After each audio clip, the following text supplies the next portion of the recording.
Thank you, Producer Chase. This is Scott Johnson on behalf of Hopkins Farm Broadcasting here in Shelbyville, Tennessee, Bedford County, about 50 miles south of Nashville, 25 miles south of Murfreesboro. And I normally say lovely, but folks, got a little rain today. Some folks say we need it. Some folks say we had enough. Oh, yes. It's been raining a lot. It has. I looked at my yard when I left, and I didn't realize I had a pond on my property, but I do now. But it's that time of the month that we have Dr. Tammy Garrett, the Bedford County School Superintendent, to talk about various issues going on with the Bedford County school system, basically the second largest employer here in Bedford County, and with a lot going on. Good morning, Dr. Garrett. Good morning. Thanks for having me.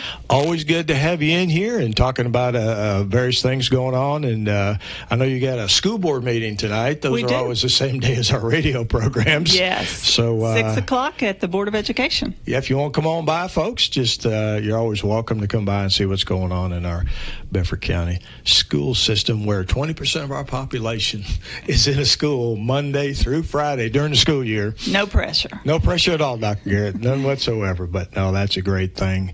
And what do you guys got on the agenda for tonight at the school board? Tonight we'll be voting on our calendar for next year, which we normally meet, the third Thursday of every month. There are a couple of months that it's different because of meetings and things like that. I think there are only two, November and July. We change it. But other than that, we also will be discussing whether we're going to purchase or lease computers for students and teachers.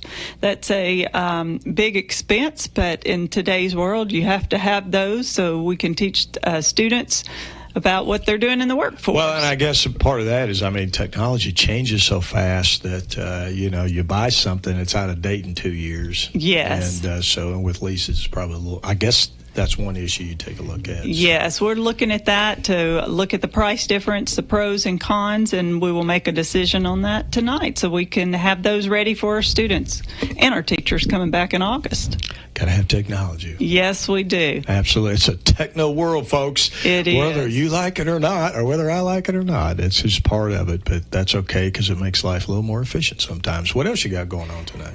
I think that's about it. That's about it? Okay. Not a lot on the agenda. I take that back. There's one other thing. Tonight we'll be asking the board to approve a renovation of our culinary arts program. Oh, that's right. At Cascade High School. Cascade High School. Yes, it is a grant program through Montlow. $750,000 renovation. Okay, and it's a grant. It is a grant, and it runs through Montlow. It doesn't even run through our system, but they are doing that for us in order to have dual enrollment on hospitality and culinary arts. So the students that enroll in that will get college credit? That is correct. That's so when you talk dual enrollment, I know educators know what that is, but just for our listening public out here. They will get high school credit and college credit at the same time. Yeah, we were just talking about efficiency, weren't we? Yes. What a great way. So you can basically start college with probably a semester under your belt. Yes, you can. Sometimes even more. And in some cases, going out of high school with a job already. So, which most of our students go right into the workforce. They do. What a great opportunity. So what's that program going to do? What they will do is we have had it at Shelbyville Central. We renovated that one with our Innovative Schools Models money. That is one of our most popular programs. The students love it. Even if they're not going into that as a profession, what they tell me is that, hey, we need to learn how to cook, which is a good thing. It is, but and we're getting more and more restaurants here and higher end restaurants, and I think there's employment opportunities there. Absolutely, and we try to teach them business skills as well. So if you want to do catering, you can also do catering or open your own restaurant. So it's just not the food prep part. That is correct. You got some other life skills in there. Business side as well. How do you manage that? That's fantastic because so many people, I remember this lesson learned when I went to the business school at UT, and when the instructors talk about like 90% of small businesses fail in the first year or so because folks have a great idea, maybe they're a really good cook, but they didn't know how to do the business side, cash flow, anything. They didn't know how to do that side of it. And so that's good to hear you guys are doing that. We try to do that with a lot of our programs. For example, at Community, we are about to break ground for a building where they will build tiny building, tiny homes, and we'll teach them how to build, but also construction management. How do you manage that business, or how do you lead a business? So we try to do two components. Yeah, because you got construction, but you got subcontractors, you got suppliers, you got a little bit of everything. Yes. There. So skills to be successful in business. And correct me if I'm wrong, Dr. Garrett, but I remember especially when you started that culinary program at Shovel, Central High School, didn't that come out of you were asking for input from the students? Yes. On what they wanted to see, and that kind of just popped up on the radar, right? It did. It was the number one thing that they wanted to do. They love it. But you got it for asking their input. Yes. And, hey, you have to have buy-in and interest from the students. That class always has a waiting list, always. Okay. And they do catering around town. If you've not used them, if you ever have a need. This is Shovel Central High School. Yes. Does catering around town. They do. Okay. And they have an omelet station that is really second good. to none? Yes, it is so good. I enjoy it. That's fantastic, because now you're talking about practical, real-world experience. Yes. And it is so funny to go to the omelet station. They take their job seriously. Whether it's a fried egg or an omelet, they want to do a good job. I'm really proud of those kids. What a great program. And so you're going to be starting that at Cascade as well. Yes, we've had such a success with it at Shovel Central. We want to renovate the kitchen. It takes a lot to renovate those for that program. I would think so. Yeah, absolutely. So we are appreciative of Montlow for partnering with us and reaching out and helping us get that done. Getting high school credit to graduate, getting college credit to move on. Yes. Outstanding. Now, one of the things we always do call you is a construction manager. We try to do that. As we continue to grow here in Bedford County, we do continue to grow. We obviously need more space for students, and so that's part of what you guys have to do is build schools. So what's going on with the various projects you've got going on? Well, I appreciate Jeff Sweeney and the work that he does, that I'm able to educate and manage the construction. He does a good job. He does a good job updating every month the Finance Committee on what's going on, because it's not just 2 or 3 projects. The county is so large now. There's a lot of projects going on. It is. We have finished Thomas. They have 4 classrooms. It is complete. We also are almost finished with the 10 additional classrooms at Liberty. So that is very close. The last time I was there, they only had to put the tiles in the ceiling. So very close to finishing. So the Thomas project, that was to expand the space. Is that to head higher grade levels for Thomas Magnet? So that'll take them up. What are they now through the 5th grade there? 8th grade. But with this addition? With this addition through the 8th grade. They were there last year, but they were crowded. So this next year they get to spread out. Yeah, that's not a large school, so okay. And a new restroom. We were able to, in the contingency, Jeff helped us save enough money that we were able to add girls and boys restrooms. You can't have too many restrooms in a school. No, so we were excited about that. Outstanding. So that's obviously an education program, expanding the magnet school to upper levels. Yeah, and we've been able to do a lot to help the sports facilities. If you remember, I've had a lot of parents that had requested, let's upgrade our sports. And I know it's been important to the mayor as well, because you want to send your kids to places that have good facilities. Well, absolutely. And I have, I think I drove through Cascade School on the junior high middle school. Middle school. See, I'm an old school guy. Yes. But I think there was a project there. It looked like a new facility there. 2 projects there. Well, actually 3.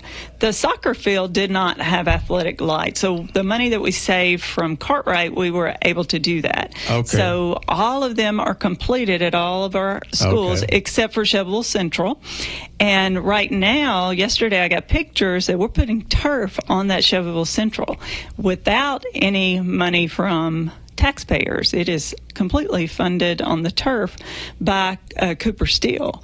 Okay, as a donation. As a donation. Good for them. The only thing that we had to do as a county, our contribution were the lights. So we're putting LED lights up, and we have a lot of parents that were excited. I even had one of our counties that we are in our district, they were like, how did you guys do that? So we were excited about that. You know what? It's always good, and you know you're doing the right thing when your peers kind of try and benchmark you and find out what's going on, right? Yes. I mean, think about that. Yes. And so also at Cascade, we have put a Cascade soccer restrooms and softball concession restrooms and a football concessions and restrooms. And then those other facilities were a little rough. A little rough. We didn't even have a sink to wash our hands at the baseball field. So that's important. And then on community, we have a restroom for the baseball. It was really old, and so we have a new one there as well. So we're very excited. You know, and I know you were a high school athlete, and I played. Well, I was on the team. I don't know if I was that good, but anyway, in high school. But team sports are so critical just for life skills. Yes. It's not just playing ball and going out and grandparents coming out. It's really learning how to operate as part of a team. It's an education process as well. Yes, it is, and it's really important. It's also important to the community feel. It isn't. I don't think there's anything like being at a basketball game, football game, that baseball. Ownership. Yeah, and your community. Nothing like Cascade community playing each other, right? No, it's a lot of fun. And community football has a new coach out there. Okay. And I'm seeing lots of great things out of that program. So we're on the right track to get some winning seasons. You know, you're right. That identity and that buy-in for the community, that's a big deal. In sports, they do, you know, that happens. Yes. I'm a University of Tennessee grad. There's a few big orange people around here. I'm not sure about the people wearing the red caps and stuff around here, but want to see those orange caps out there, folks. Yes. I think we live in the state of Tennessee. We do. I'm a Vols fan. Thank you, ma'am. I'm glad to hear that. Anyway, okay. I know you got a lot of pride. And then the Liberty. Just one more comment before we go to a break on that. The Liberty School additions will allow you to alleviate some of the overcrowding, what you have remaining, like in portable classrooms, right? Yes, it will. And we actually did some rezoning for Southside. Some of the roads will be rezoned from Southside to Liberty with this new addition. So Southside will be out of portables too. So that's fantastic, because I don't know that you ever get totally out of the business, but that's probably going to get you over 90% there, isn't it? Yes. And then after our budget, we worked through the end of June on next year's budget. Right, then we plan to go back to our capital plan and look like what will the next school be and when will we be able to afford the next school. We are getting close to needing a high school. Sheffield Central is overcrowded. Yeah. So this week I went and toured a new high school to kind of look at that over at Battle Creek and to see how much that would cost. So we'll come back with our school board and decide, and then we'll be able to bring that to the Finance Committee and the Commission to see when we could fund a new school. Put that, And I know, of course, you guys opened Cartwright. This is the first year. Yes. But they're really filling up over there, aren't they? I mean, they're getting they've added a lot of students over the past 8 months or so. They have, and it has reduced some in, Aiken and East Side. And Aiken this time saw some really good preliminary scores, so we have some excitement with that because, hey, it was hard to educate when you're overcrowded, you don't have enough space. I mean, kids are going back and forth out in storms and stuff, trying to get in the classrooms. And of course, as a public safety person, I always preached against not having portable classrooms to the county commission many times. That's not a safe thing either. Yes. When you have to plan for tornado type weather. You hate to say it, but you got to plan for active shooters. You got to plan for all that. Portable classrooms are not a good way to be and to educate. So, and we're starting the construction of the vestibules. That is finishing up at the fire marshal. I'm glad you brought that up. Folks, this is where when you come into the front of a school, Some of the schools now, where you just come in and they buzz you in, and you could run off wherever you wanted to go.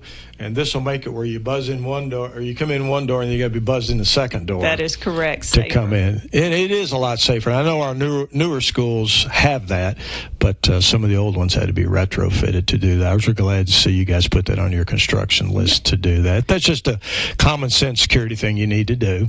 And it just takes a while to get those approved by the state, the fire marshal, architects. Everything with schools is, we're not talking local, we're talking state approvals, yes. Right? Anything with a school. So we are close to being able to start on those.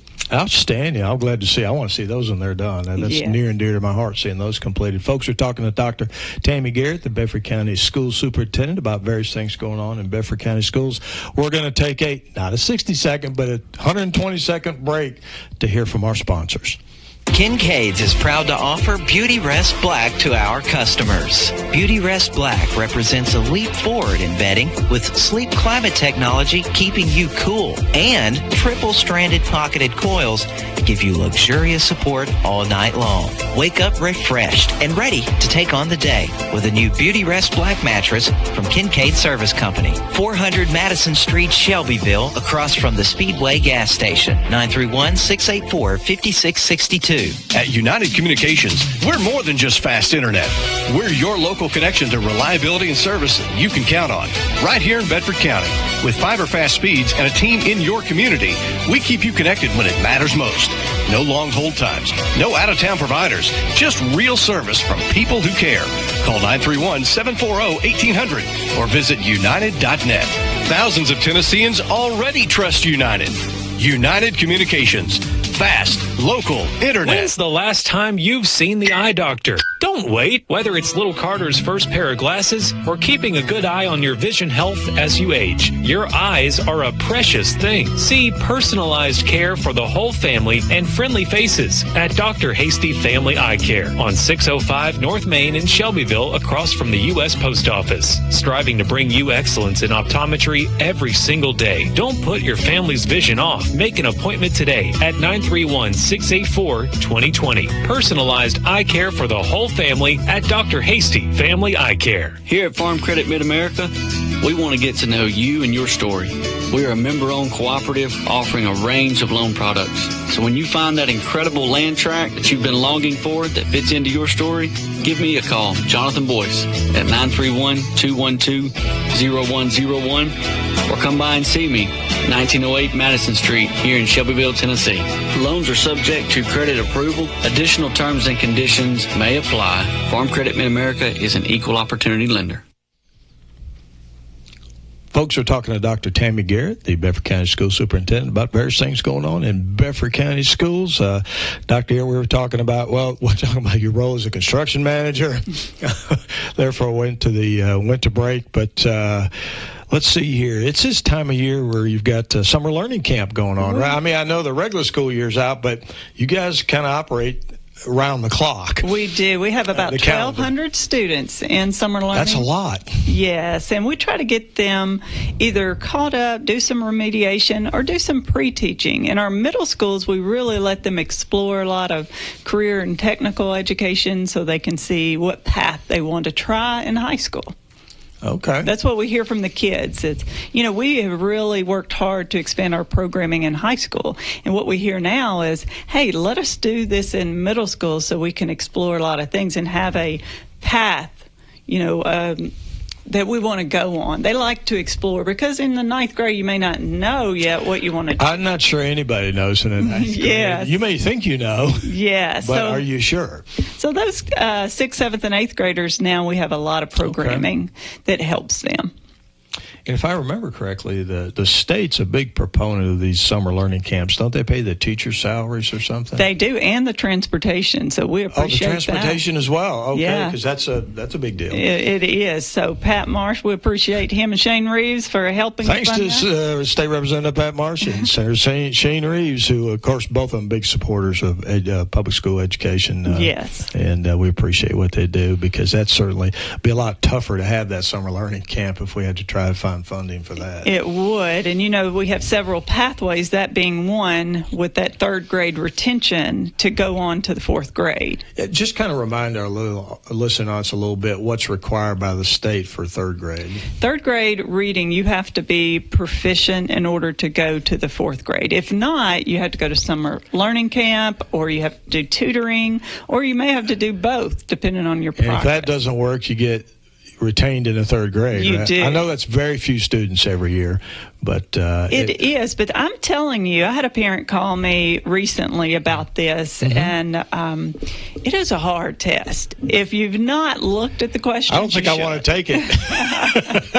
It is difficult. I may get sent back. You would be surprised at what a third grader is required to do in the standards. Well, and that retention, and of course, obviously, reading is one of the critical life skills you have to have. So, I guess in a way I understand why the state has done that. And they do give you a lot of pass. You got the testing, right? Yes. But then you can do remedial training during summer learning camp, right? And you can do a retake in between. Oh, you can do a retake. Okay. So you can take it more than once. Yes. Okay. And so I guess you got a few kids in summer learning camp. We do. Because of that retention law. Mm-hmm. They get priority, and then so we can give them a chance to go to fourth grade. But if I recall that you guys have really improved on that, those proficiency and the number of kids that are passing, right? We are. I think 4 years ago we were at 24% proficient. This year we're at about 38% proficient. And this last year we had a 7% increase. So I'm really proud of that. What's the state benchmark? What do they want you doing on retention? At least 3 a year is what. So you're over double what the state. Yeah, so we're excited. Was requesting you do. That's great. We have a lot of third grade educators are doing a great job. I was going to say that's a lot of hard work going on by those teachers out there. It is to make that happen. Yes. And oh man, well that's actually great news to hear that you guys over doubled what the state expectation is. We're excited about those results, and we hope that other grade levels have the same kind of thing. Shout out to Jason Boyette out there, third grade teacher at Thomas School. I know he talks about that all the time, and making sure the kids are able to do that. So we appreciate them. Those teachers, the state passed for them to get a bonus. So in July, from last year, whoever was full-time last year, a licensed teacher, we got a $2,000 bonus in July. Really? I just finished all the data pulls for that, sent it to the state, so hopefully we can pull that money down July 1st. Another coming down from our state legislature. Yes, appreciate that. Teachers deserve it, and we want to keep them employed. Having two educators in my family, and I know how many out-of-pocket expenses they had for a lot. I'm sure you did too, especially when you're a classroom teacher, and it's always good to see the state recognizing that and being able to help out with that. And, I'd like to give Tina Corley a shout out. Okay. She's got her program running right now. We're Adopt a Teacher, where you can go on their Amazon wish list. If you look on Facebook, Adopt a Teacher with Tina Corley. Okay. And we appreciate all of our community who are supporting our teachers right now through that. What a great way to give back to the community. Yes, Adopt a Teacher. Yes, she is. Folks that are educating our young people. She's a great citizen and always supports the school. Now, I know that every year there's a few state law changes and stuff that happen. I know one of them's like a transfer rule for sports or something like that that's come down. Yes. Are you familiar with that at all? That is through the TSSAA, and so there will be a one-time transfer that is allowed for academics or for mental health reasons. So if you're at Sobel Central and you want to go to Cascade, but you want to keep playing ball, because they offer a CTE program at Cascade or something. You can use that. That's the reason you can. That is correct. It can only be academic. Academic, okay. Or just trying to explain it to. Yeah, you can't just do it for athletics. You can't say, because your buddies are playing football at Cascade, you want to go there. I don't like that coach or whatever. But it does. That never happens. I played sports. That never happens. Just a time or two.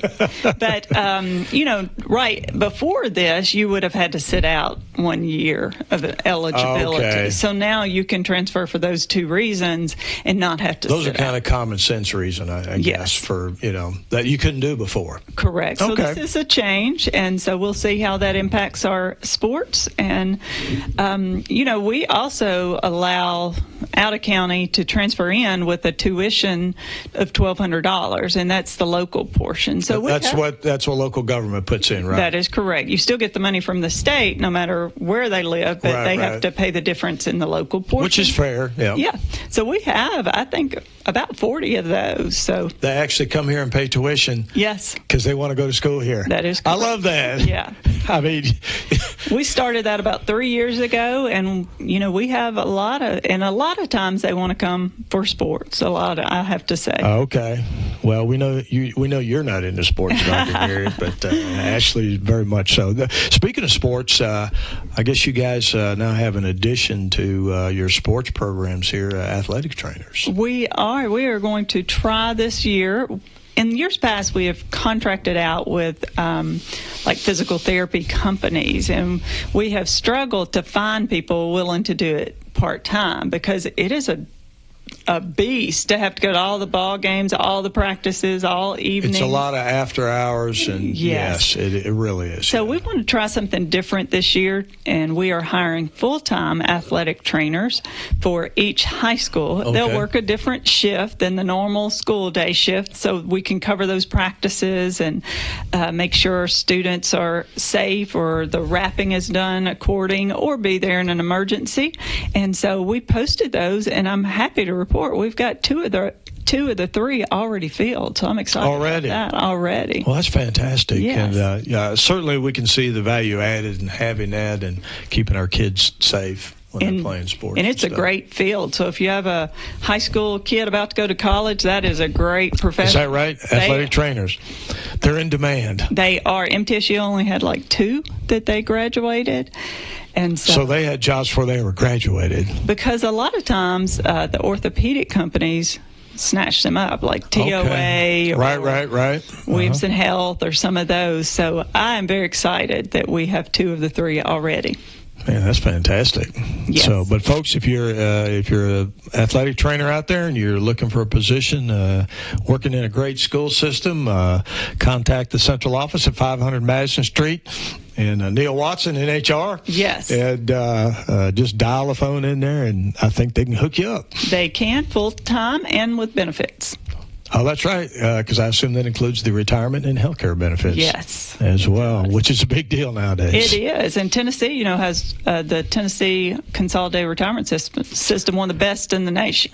I know it's one of the best funded in the system, in the United States. That's correct. And it's what we call one of those old school defined benefits, and almost nobody has that anymore.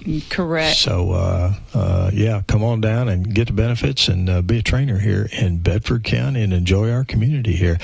Dr. Garrett, we're about out of time. I know we started a little late because I got here late, but put that on me. But is there anything else you want to talk about before we go off the air? I think that is it. I appreciate the support this community gives to our schools, and I think that the community and the commission, the mayor, and everyone is part of our success. It does take, what do they say, it takes a village. It absolutely does.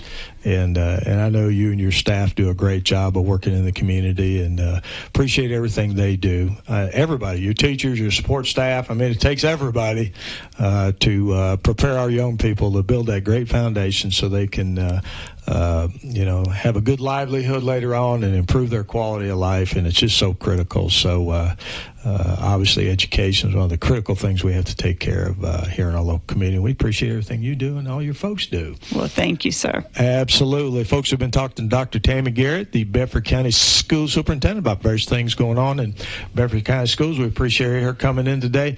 And folks, we really appreciate the fact that we got a bunch of sponsors for these 11 government-related talk shows every day. We got United Communications, Fast Local Internet. We got Farm Credit Mid-America, securing the future of rural communities and agriculture. Right here, Dr. Dale Hasty, Family Eye Care, because your eyes are a precious thing. And Kincaid Service Company. Everybody knows those Kincaids, where service has been their middle name since 1934. We do appreciate all those sponsors. Folks, tune in right here. 11 different government-related talk shows every month. Hear it straight from the horse's mouth on what's going on here in Bedford County. Scott Johnson on behalf of Hopkins Farm Broadcasting, the only locally owned radio station in Bedford County. Until next time. Visit Kincaid Service Company today to experience the superior comfort of a Serta mattress. Serta has pioneered sleep innovation for more than 90 years, bringing quality products to more than 150 countries worldwide. Serta Comfort is validated by consumers with thousands of 5-star reviews and are designed and assembled in the U.S. at one of Serta's state-of-the-art facilities. Serta's award-winning mattress collections are created by providing superior comfort along with overall support and breathability. Get Serta Comfort by visiting Kincaid Service Company in Shelbyville. Online at kincaidservice.com. United Communications builds connections you can rely on. Whether it's fast internet for your home or your business, our fiber network is designed for your community. No long hold times, no out-of-town providers, just real service from real people. Call 931-740-1800 or visit united.net. Thousands of Tennesseans already trust United. United Communications. Fast, local internet. When's the last time you've seen the eye doctor? Don't wait. Whether it's little Carter's first pair of glasses or keeping a good eye on your vision health as you age, your eyes are a precious thing. See personalized care for the whole family and friendly faces at Dr. Hasty Family Eye Care on 605 North Main in Shelbyville, across from the U.S. Post Office. Striving to bring you excellence in optometry every single day. Don't put your family's vision off. Make an appointment today at 931-684-2020. Personalized eye care for the whole family at Dr. Hasty Family Eye Care. Here at Farm Credit Mid-America, we want to get to know you and your story. We are a member-owned cooperative offering a range of loan products. So when you find that incredible land tract that you've been longing for that fits into your story, give me a call, Jonathan Boyce, at 931-212-0101, or come by and see me, 1908 Madison Street, here in Shelbyville, Tennessee. Loans are subject to credit approval. Additional terms and conditions may apply. Farm Credit Mid-America is an equal opportunity lender. Hometown tradition since 1959. 98.7 and AM 1580 WLIJ. On the App Store and Google Play at WLIJ 98.7.